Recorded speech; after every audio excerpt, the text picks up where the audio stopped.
Assalamualaikum warahmatullahi wabarakatuh. Apa kabar? Pemirsa Banten Parlemen TV, senang sekali saya, Yuliana, dapat menjumpai Anda dalam bincang-bincang Hari Keterbukaan Informasi Nasional, Keterbukaan Informasi Publik hasil kerjasama Komisi Informasi Provinsi Banten dan Banten Parlemen TV. Pemirsa, Komisi Informasi telah menetapkan setiap tanggal 30 April diperingati sebagai Hari Keterbukaan Informasi Nasional. Dan pada kesempatan ini akan kita bahas seperti apa Hakim pada tahun ini. Bersama saya sudah hadir sejumlah narasumber. Yang pertama yaitu Komisioner Komisi Informasi Provinsi Banten, Bapak Nana Subana. Assalamualaikum Bapak. Selamat sore.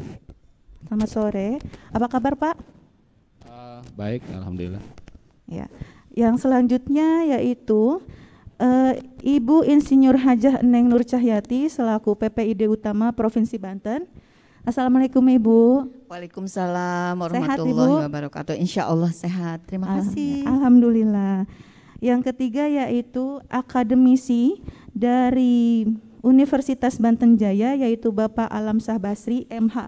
Assalamualaikum Bapak. Waalaikumsalam warahmatullahi wabarakatuh. Bagaimana Pak kabarnya? Sehat? Mantap. Alhamdulillah. Baiklah.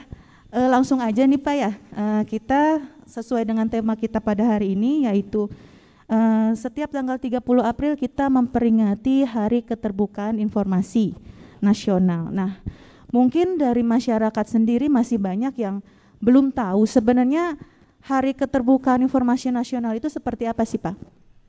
Baik, sebelum menjawab apa yang ditanyakan tadi, selamat siang Bun.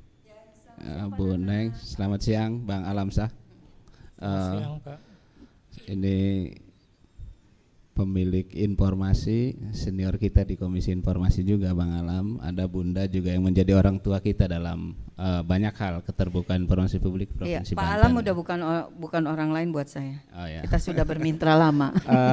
Baik Pak, setiap 30 April di Indonesia itu diperingati sebagai Hari Keterbukaan Informasi Publik Nasional. Yang kami lihat adalah bahwa 30 April 2008 waktu itu pertama kali Undang-Undang 14 2008 diundangkan oleh pemerintah, sehingga momen itu menjadi momen bahwa itu dijadikan momen Hari Keterbukaan Informasi Publik Nasional. Sebetulnya basicnya dari itu, dari ditetapkannya, diundangkannya Undang-Undang 14 2008 tentang Keterbukaan Informasi Publik. Itu sih ya ininya sebagai asbabun nuzulnya ya, kira-kira begitu. Ya, jadi Hari Keterbukaan Informasi itu awal mulanya dari undang-undang yang diberlakukan di tanggal 30 April ya Pak? 30 April 2008. 30 April 2008. Nah, untuk Hari Keterbukaannya sendiri, kan masyarakat juga kadang masih belum paham apa itu keterbukaan informasi Pak? Menjadi hak publik memang untuk tahu setiap informasi ya yang bisa diakses dari setiap badan publik, apapun kebijakan negara, apapun kebijakan pemerintah itu sejatinya bisa diakses oleh publik. Maka sebagai warga negara tentunya melalui Undang-Undang 14 2008 ini memiliki jaminan untuk tahu, memiliki jaminan untuk ikut serta dalam proses perencanaan pembangunan melalui keterbukaan informasi publik. Kira-kira begitulah. Jadi sejak lahirnya Undang-Undang 14 2008 ada kepastian hukum terhadap warga untuk bisa tahu dan ikut berpartisipasi dalam proses-proses perencanaan pembangunan, paling tidak kan itu. Ya, terima kasih. Baik Pak. Selanjutnya pertanyaan untuk Bunda ya, kita panggil Bunda aja ya. Mangga boleh, Bu Kadis boleh, Bu Eneng boleh, Bunda juga boleh. Gini Bun, di tahun 2020 Provinsi Banten meraih kualifikasi informatif dari Badan Publik Provinsi. Ya, betul. Betul, alhamdulillah. Oke. Jadi pertanyaannya, seperti apa sih Bun peran PPID pembantu di Provinsi Banten mengimplementasikan Undang-Undang Nomor 14 Tahun 2008 tentang keterbukaan informasi publik? Ya, baik, makasih Mbak.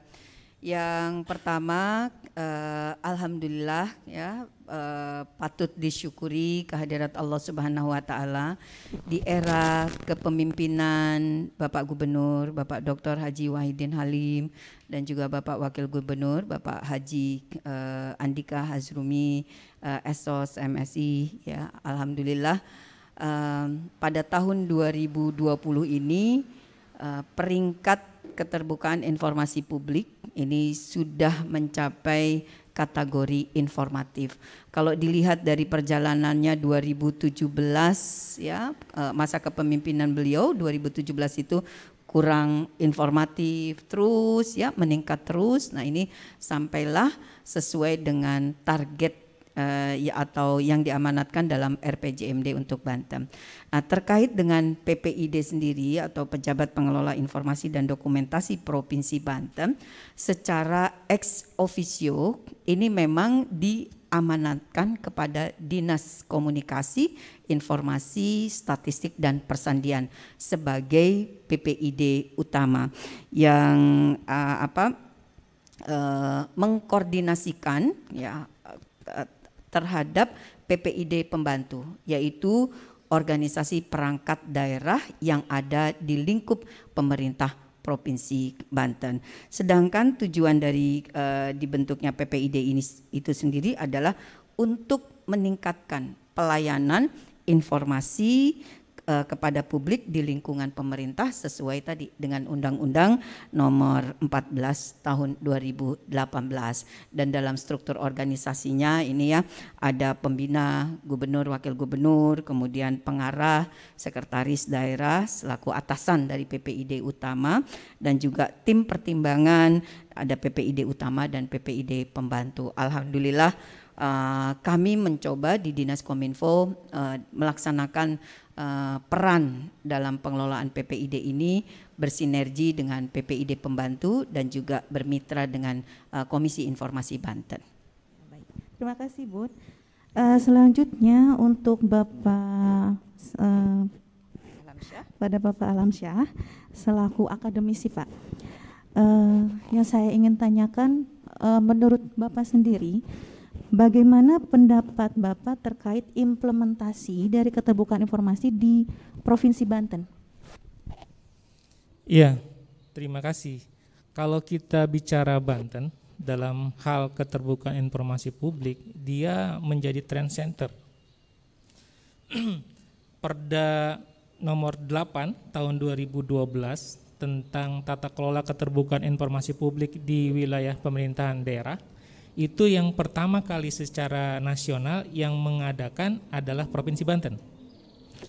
Jadi Banten menjadi trend center dari keterbukaan informasi publik di Indonesia. Itu yang pertama. Yang kedua,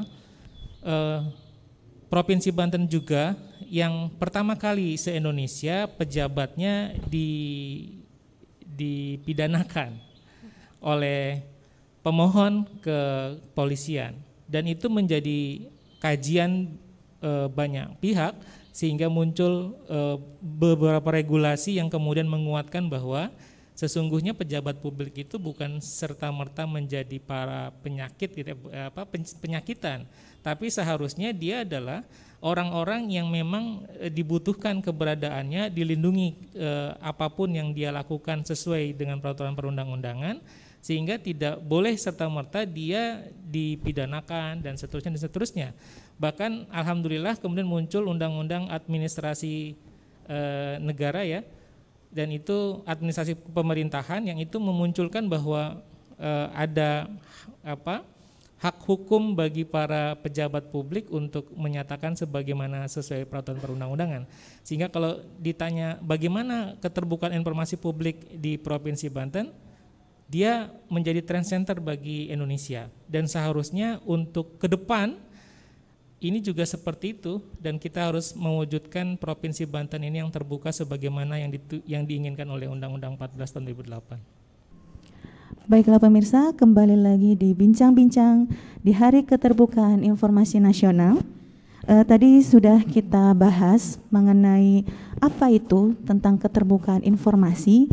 Tadi sudah disampaikan oleh Bapak Nana selaku Komisioner Komisi Informasi bahwa keterbukaan informasi merupakan salah satu implementasi atau dari pasal 28 huruf F, di mana di negara demokrasi itu kita harus menjunjung tinggi keterbukaan. Nah, kita lanjutkan saja pemirsa bincang-bincang kita pada hari ini. Saya mau bertanya dengan Bunda dulu. Bunda kan sebagai PPID utama ya di Provinsi Banten.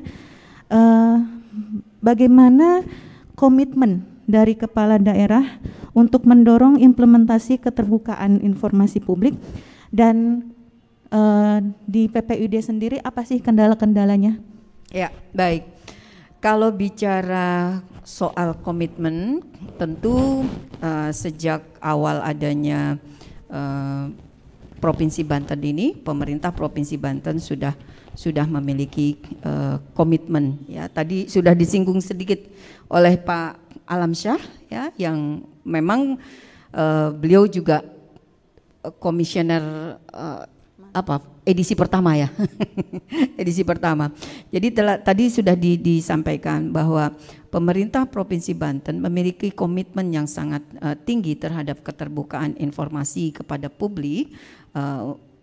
Ini ditunjukkan dengan dilahirkannya peraturan daerah nomor 8 tahun 2012 tentang tata kelola keterbukaan informasi publik dalam penyelenggaraan pemerintahan Provinsi Banten, yang sebelumnya di tahun 2011 ini diawali dengan peraturan gubernur terlebih dahulu, tetapi kemudian mengingat urgensinya, maka dari peraturan gubernur ini dikuatkan lagi menjadi peraturan daerah. Itu dari sisi regulasi. Dan kemudian dari tata kelola pemerintahan, ya, bagaimana pembinaan terhadap PPID utama, sinergi antara PPID pembantu dengan PPID utama ini pun juga terus makin dikuatkan. Dari aspek inovasi, ya, integrasi antara web pemerintah Provinsi Banten, web PPID utama dengan PPID pembantu, ini juga sudah dilakukan integrasi, dan juga dibangunnya sistem aplikasi untuk bisa di-download melalui mobile phone, ya. Kemudian juga pengawalan, pendampingan, dukungan anggaran, bahkan bagaimana Komisi Informasi ini juga memiliki sekretariat. Alhamdulillah di tahun 2020 Bapak Gubernur meminta, ya, agar atau memberikan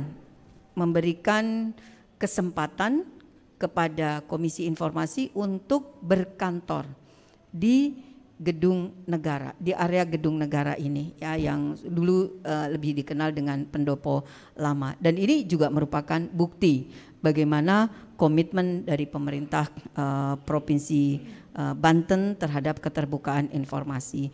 Kemudian kalau kita bicara terkait dengan kendala, tentu dari perjalanan proses bisnis, bagaimana pemerintah Provinsi Banten atau PPID utama mengawal sejak 2017, ya, kategori kurang informatif sampai dengan 2020 mencapai kategori informatif ini masih belum mencapai titik kesempurnaan. Barangkali kesempurnaan hanya milik Allah, ya, tetapi kan kita juga ingin yang terbaik. Dan Pak Gubernur selalu mengingatkan bahwa Perda sudah dimiliki sejak 2012, dan tidak hanya cukup dengan peraturan daerah, tetapi bagaimana implementasinya, bagaimana inovasi-inovasi, kebijakan-kebijakan, dan juga program-program yang mengarah agar keterbukaan informasi ini benar-benar dapat dilaksanakan. Jadi pemerintah melalui OPD-OPD yang ada terus menyampaikan informasi kepada masyarakat,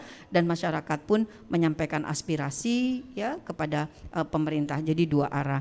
Kendalanya, ya, barangkali dalam aspek administrasi ada, kemudian dalam aspek sumber daya manusia yang seringkali di organisasi perangkat daerah ini berganti para petugas yang mengelola informasi, sehingga ketika ada pergantian pindah ke OPD yang lain atau ke bidang yang lain, nah ini ada kendala yang menyebabkan terhambatnya pemahaman dari SDM tersebut, dan ini alhamdulillah dapat diantisipasi melalui bimbingan teknis yang senantiasa juga dilakukan oleh KI Banten bersama-sama dengan Dinas Kominfo maupun juga dengan Dinas Kominfo Kabupaten Kota yang ada untuk di wilayah Kabupaten Kota. Barangkali itu.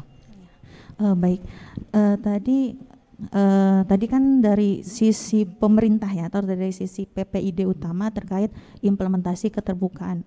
Nah, yang saya ingin tanyakan ke Bapak Nana selaku Komisioner Komisi Informasi, KI sendiri kan tupoksinya untuk menyelesaikan sengketa ya Pak ya. Untuk tahun ini, tahun 2020 sekitar berapa sengketa Pak yang sudah masuk ke KI? Baiklah, di 2020 sebagaimana tupoksi dari Komisi Informasi memeriksa dan memutus sengketa informasi, untuk 2020 kita ada sampai 100 permohonan penyelesaian sengketa informasi. Beda lagi kalau pemohon dari 100 itu paling pemohonnya itu tidak terlalu banyak sebetulnya, tapi jumlah permohonannya ya bisa sampai 100 lebih di 2020. Dan untuk 2021 ini sudah masuk juga 48 sengketa, permohonan sengketa yang masuk ke Komisi Informasi. Oke. Dari jumlah yang tadi Bapak sebutkan tersebut yang masuk sengketa di Komisi Informasi, apakah itu bisa dijadikan sebagai indikator Pak bahwa sebenarnya masyarakat kita sudah melek terhadap keterbukaan informasi, atau sebaliknya dari badan publik itu sendiri belum secara total untuk melakukan keterbukaan informasi? Poin pertama itu bisa jadi benar ya, bahwa masyarakat sudah tahu, sudah sangat paham bahwa mereka memiliki hak yang dijamin konstitusi. Lahirnya Undang-Undang 14 2008 itu mungkin juga menginspirasi banyak masyarakat bahwa masyarakat bisa mengakses informasi dengan regulasi yang jelas, dengan kepastian hukum yang ada. Bisa jadi indikasinya itu. Yang selanjutnya, Komisi Informasi memang sejak setahun lalu berkomitmen bahwa mengkampanyekan bahwa bagi badan publik memberikan informasi, membuka akses informasi itu adalah kewajiban. Menutupnya adalah pelanggaran, dan begitu. Menutup informasi yang seharusnya dibuka itu juga pelanggaran bagi badan publik. Saya kira melihat beberapa situasi persidangan dan hal-hal yang terjadi di persidangan, kebanyakan juga masih soal uji akses ya, meminta informasi tidak diberikan dan lain sebagainya. Baru itu saja, kualitas sengketanya juga belum begitu baik. Terima kasih. Baik Pak, dari yang sengketa yang tadi Bapak sudah sebutkan kurang lebih ada 100, apakah itu bisa menjadi indikasi bahwa masyarakat kita sudah melek terhadap keterbukaan, atau malah sebaliknya dari badan publik sendiri masih belum optimal? Dari beberapa hal yang tadi disampaikan dari jumlah sengketa ya, bisa jadi itu indikasinya. Masyarakatnya lebih dulu tahu undang-undang itu, badan publiknya tidak mau belajar tentang undang-undang itu. Jadi sekali lagi, masyarakat yang sudah tahu mengajukan sengketa, mereka merasa punya kepastian hukum untuk mengakses informasi publik, tapi badan publik juga harus mengikutinya dengan pola keterbukaan yang dibangun dalam undang-undang itu, sehingga bagi kami bahwa badan publik membuka informasi itu adalah kewajiban, menutupnya adalah sebuah pelanggaran, karena payung hukumnya sudah ada, kepastian hukumnya sudah dijamin dalam Undang-Undang 14 2008 itu. Begitu Bu. Oke, baik.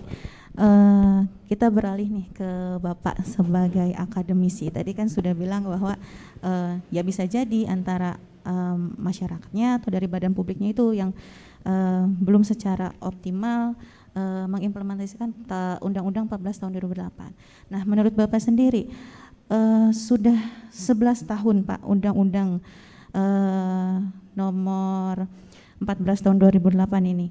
Menurut Bapak, apakah undang-undang ini sudah optimal?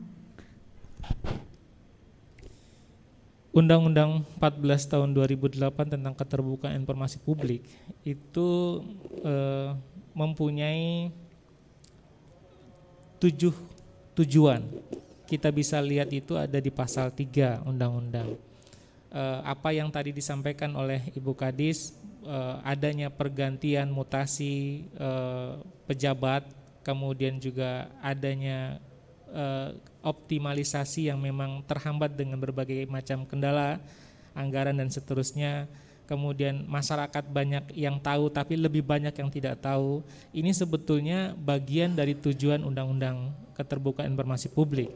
Kalau saya boleh mengatakan bahwa Undang-Undang Keterbukaan Informasi Publik ini 3 tujuannya. Yang pertama, undang-undang ini sebagai bagian dari a tools of social control. Jadi undang-undang ini adalah alat untuk melakukan kontrol publik terhadap badan publik atau pemerintahan. Yang tadi disampaikan oleh Pak Nana sebagai komisioner, ada sebagian orang yang paham tentang undang-undang sehingga dia memahami tentang kepastian hukum. Karena Undang-Undang 14 ini memang mengatur untuk adanya kepastian hukum untuk meminta informasi. Jadi bagaimana sosial kontrol masyarakat ini harus dibangun. Nah, ini salah satu tujuan undang-undang, sehingga pengawasan publik terhadap perjalannya pemerintahan itu ada balancing, ada penyeimbang. Sehingga pemerintah tidak akan lupa kontrol bahwa sesungguhnya ada loh masyarakat-masyarakat yang memperhatikan, masyarakat-masyarakat yang mengawasi. Itu yang pertama, tools of social control. Yang kedua, undang-undang ini juga sebagai social engineering, tools of social engineering. Apa? Dia adalah bagian dari merekayasa mendesain ulang kemampuan SDM, kemampuan pola pikir, kemampuan adaptasi terhadap berbagai perkembangan. Nah, undang-undang ini mendorong itu semua supaya partisipasi publik itu bisa optimal di dalam melakukan pengawasan dan pendampingan. Jadi pemerintahan itu bukan harus selalu diawasi nih, sehingga pemerintah menjadi kikuk gitu, kaku, tapi dia juga harus mendampingi, masyarakat harus menjadi mitra. Nah, menjadikan masyarakat sebagai mitra ini adalah bagian dari tujuan undang-undang keterbukaan informasi publik sebagai bagian a tool of social control. Yang ketiga, saya mendefinisikan Undang-Undang 14 2008 ini menjadi bagian dari pendidikan masyarakat. Kenapa menjadi pendidikan masyarakat? Karena memang tadi sebagai bagian sosial kontrol, tapi juga ada bagian pemerintah untuk menjadikan masyarakat ini masyarakat informasi. Masyarakat informasi itu memiliki banyak kepentingan atau kebutuhan yang harus disiapkan oleh pemerintah. Bagaimana kemudian masyarakat sekarang dengan adanya pandemi ini butuh kuota umpamanya, butuh jaringan, tidak lagi bisa sekolah secara offline. Maka tugas pemerintah sebagian adalah menyediakan jaringan, menyiapkan fasilitas-fasilitas kuota dan seterusnya. Itu bagian dari bahwa undang-undang ini memberikan pendidikan kepada masyarakat, kemudian mengajarkan pada masyarakat, sebelum sharing dulu gitu. Sebelum kalian nge-share berita, kalian baca dulu, kalian pahami dulu ini produktif atau kontraproduktif dan seterusnya. Sehingga kalau kemudian ini dipahami secara utuh, Undang-Undang 14 tahun 2008 ini, mudah-mudahan penyelenggaraan pemerintahan yang baik itu akan terlaksana, baik dalam arti terawasi oleh publik dan juga menjadi mitra bagi publik untuk membangun provinsinya. Dan saya yakin pemerintah Provinsi Banten punya kemampuan untuk itu. Baik pemirsa, kembali lagi di bincang-bincang kita pada hari ini masih dengan narasumber kita yang luar biasa.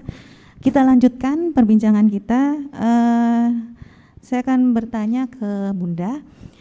Bun, di Provinsi Banten sendiri kan Komisi Informasi sudah kurang lebih 10 tahun di Provinsi Banten. Menurut Bunda, apakah peran dan fungsi Komisi Informasi di Provinsi Banten itu seperti apa? Apakah sudah berjalan dengan baik? pertanyaan yang berat, susah menjawabnya gitu ya. Saya harus jujur ya. Katakanlah sejujurnya gitu ya. Oke. 10 tahun. Tapi saya termasuk salah satu yang membidani juga nih lahirnya Komisi Informasi dulu ketika di Humas ya. Tetapi kemudian dalam konteks sebagai PPID utama di era kepemimpinan Bapak Gubernur dan Pak Wakil Gubernur 2017-2022 ini, saya mendapatkan amanah di Dinas Kominfo baru tahun 2020. Jadi baru 1 tahun lebih lah bermitra dengan Komisi Informasi. Tetapi yang jelas tentu tadi kalau dari perolehan peringkat kinerja atau keterbukaan informasi publik dari pemerintah provinsi yang kurang informatif, belum informatif, kurang cukup dan informatif, ini juga bukan hanya dari komitmen ya pimpinan daerah ya, tetapi juga dari sinergi yang dilakukan. Jadi atas kerjasama PPID utama dengan PPID pembantu dan juga support dari Komisi Informasi yang memang sangat aware sekali ya, dan bagaimana melaksanakan amanah Undang-Undang Keterbukaan Informasi nomor 14 tahun 2008 tadi. Jadi itu juga salah satu. Kemudian yang saya rasakan betul tentu saja dalam konteks selama kurun waktu 1 tahun lebih ini kami bersinergi cukup baik ya. Mudah-mudahan KI juga merasakan hal yang sama nih Pak Nana ya.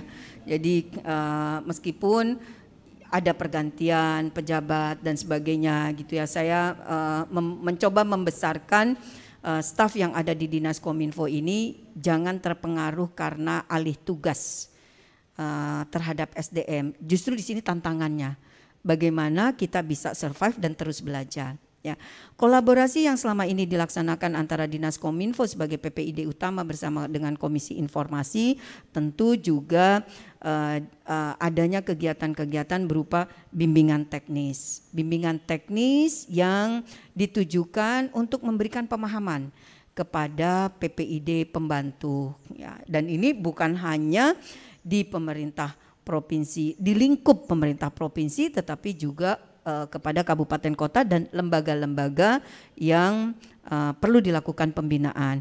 Kemudian rapat koordinasi yang dilakukan secara berkala. Kemudian juga focus group discussion yang lebih secara spesifik lagi. Misalnya sekarang ini kami dapat informasi bahwa penilaian peringkat keterbukaan informasi publik akan dilakukan lebih cepat lagi. Nah itu sudah dilakukan focus group discussion untuk upaya apa yang harus kita lakukan agar pemerintah Provinsi Banten dapat mempertahankan peringkat informatif, bahkan jika dimungkinkan dari peringkat 6 masuk ke 5 besar. Ya, ini cita-cita dan mudah-mudahan dengan doa dan kinerja bersama ini bisa tercapai. Kemudian juga monitoring terhadap website seluruh PPID pembantu, PPID utama dan PPID pembantu. Jadi pendampingan terhadap konten daftar informasi publik yang memang wajib harus ada di dalam website PPID-nya. Kemudian juga fasilitasi sengketa ya, di kami ada panitra ya, staf yang ada di Dinas Kominfo ini sebagai panitra, ada panitra pengganti, dan bagaimana fasilitasi sengketa ini juga bisa berjalan dengan baik. Dan dalam konteks anggaran, karena anggaran pembiayaan untuk penyelenggaraan Komisi Informasi Banten ini ada di Dinas Kominfo, kami berusaha untuk terbuka dan mulai dari perencanaan, pelaksanaan sampai pada evaluasi ini dilakukan secara bersama. Barangkali itu ya, kalau ada kurang lebihnya kami selalu mencoba untuk cepat melakukan upaya-upaya perbaikan atau percepatan kinerja dan sebagainya. Terima kasih. Nah, menurut Pak Alam sendiri, Pak Alam kan mantan komisioner ya Pak? Komisioner periode berapa Pak? Bukan mantan kali. Oh, ya. Apa Pak? Periode pertama. Oh ya, periode pertama, komisioner periode pertama. Nah, menurut Bapak ini kan sudah 3 periode Pak Komisi Informasi. Menurut Bapak bagaimana perkembangan Komisi Informasi dari periode pertama sampai saat ini? Apa lebih baik periode Bapak? Ya, tidak menjadi etis kalau kemudian itu dipublikasi, evaluasi itu.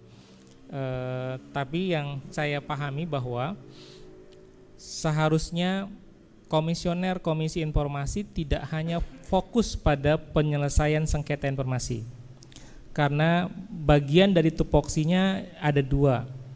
Yang satu memang betul menyelesaikan sengketa informasi publik, tapi jangan lupa dia adalah bagian yang menjalankan Undang-Undang Keterbukaan Informasi Publik. Makna menjalankan itu adalah mewujudkan tujuan dari undang-undang. Apa tujuan undang-undang tadi? 7 ada di pasal 3. Salah satunya adalah mewujudkan penyelenggaraan negara yang baik.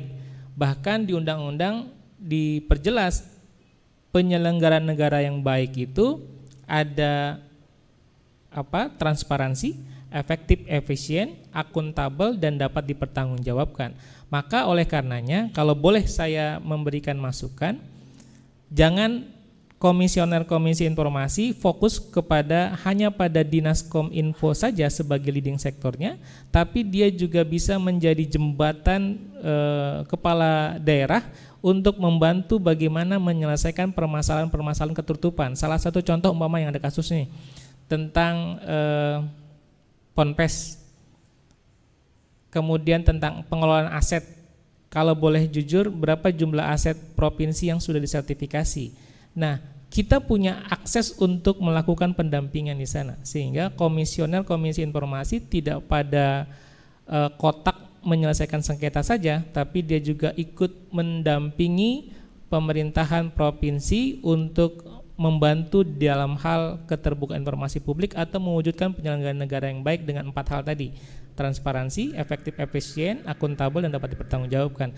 Dan saya yakin teman-teman komisioner saat ini, periode ini punya kapasitas untuk itu, tinggal memang butuh dorongan dan support dari Ibu Kadis. Mudah-mudahan juga sudah dibuktikan dengan ruangan yang luar biasa, ini sangat hebat.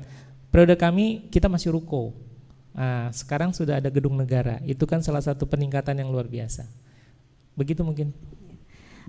Baik, untuk Pak Nana tadi kan sudah mendengar ada harapan untuk Komisi Informasi ke depannya. Nah, kalau untuk Komisi Informasi Provinsi Banten sendiri, apa harapan kepada para pengguna informasi dan mungkin badan publik khususnya?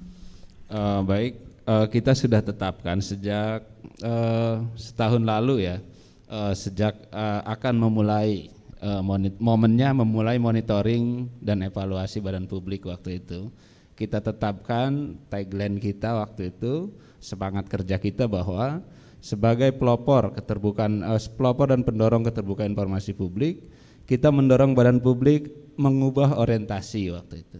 Sampai hari ini ya Bun ya, kita terus dorong. Orientasinya sudah tidak lagi pada pemohon informasi publik. Kita harus sudah pada pengguna informasi publik. Dimohonkan atau tidak dimohonkan, kalau itu sudah menjadi kewajiban dan perintah undang-undang, saya kira badan publik harus mengubah orientasinya untuk pada pengguna informasi publik ya. Lalu yang selanjutnya yang tadi masukan dari Pak Alam tadi itu, beberapa waktu lalu pun kita sudah akan melakukan MOU misal dengan DPRD, bahwa undang-undang ini harus menjadi komitmen, harus juga menjadi alat untuk melakukan fungsi pengawasan bagi legislatif, untuk eksekutif itu. Jadi hal-hal itu sedang terus dilakukan, bahwa keterbukaan ini juga mendorong fungsi pengawasan DPRD terhadap legislatif provinsi misal, atau hal-hal lain yang berkaitan dengan transparansi yang sejatinya harus dibangun. Ada banyak hal yang tadi juga disampaikan, salah satu contoh kasus itu sejatinya itu disampaikan sehingga publik mampu mengontrol sejak awal, misalkan apa yang dilakukan oleh badan publik. Itu mungkin harapannya, tentunya badan publik kita menjadi informatif semua, badan publik kita terbuka semua, orientasinya pada pengguna informasi publik. Itu mungkin, terima kasih. Ya, baik Pak, terima kasih. Baiklah pemirsa, kembali lagi di Bincang-Bincang di Hari Keterbukaan Informasi Nasional. Kita memasuki segmen terakhir yaitu closing statement dari para narasumber. Mungkin yang pertama saya ingin menanyakan terlebih dahulu ke Bapak Alamsyah, ya, closing statement tentang Hari Keterbukaan Informasi. Silakan Pak. Hari Keterbukaan Informasi Publik itu adalah hari di mana Undang-Undang Keterbukaan Informasi Publik disahkan.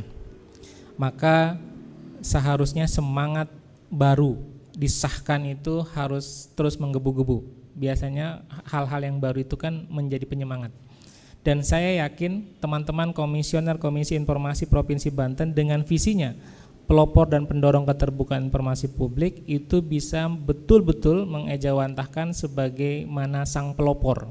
Di mana-mana sang pelopor itu selalu lebih depan dibandingkan yang di belakangnya, atau dia lebih memahami permasalahan dibandingkan badan publik yang ada, lebih memahami persoalan dibandingkan pemohon informasi dan seterusnya, maka dia harus menjadi pelopor. Jadi semangat pelopor itu harus bisa mewujudkan keinginan pemerintahan Provinsi Banten untuk menjadikan Provinsi Banten ini menjadi provinsi yang informatif. Mungkin itu. Ya, terima kasih Pak. Bagaimana dengan Bunda? Oke.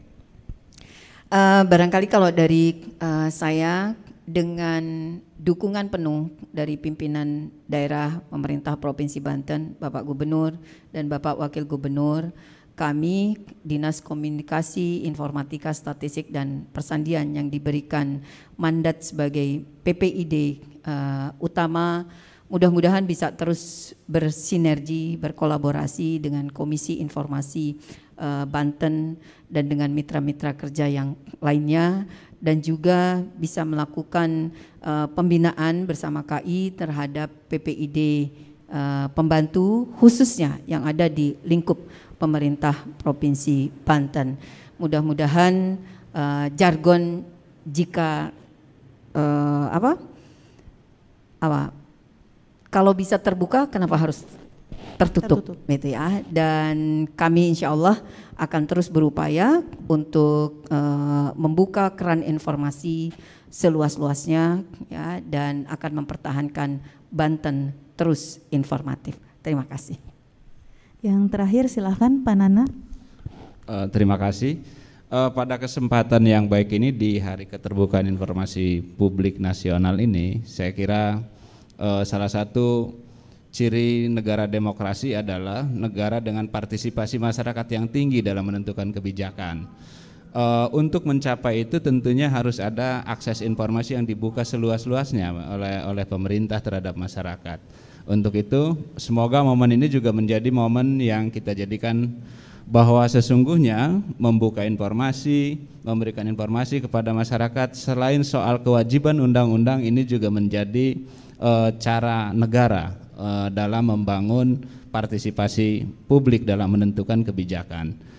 Tentunya di hari yang baik ini, Keterbukaan Informasi Publik Nasional ini, semoga Banten terbuka dan Banten tetap informatif. Assalamualaikum warahmatullahi wabarakatuh. Baik, terima kasih kepada para narasumber. Demikianlah bincang-bincang kita pada hari ini. Saya Yuliana pamit undur diri. Wassalamualaikum warahmatullahi wabarakatuh.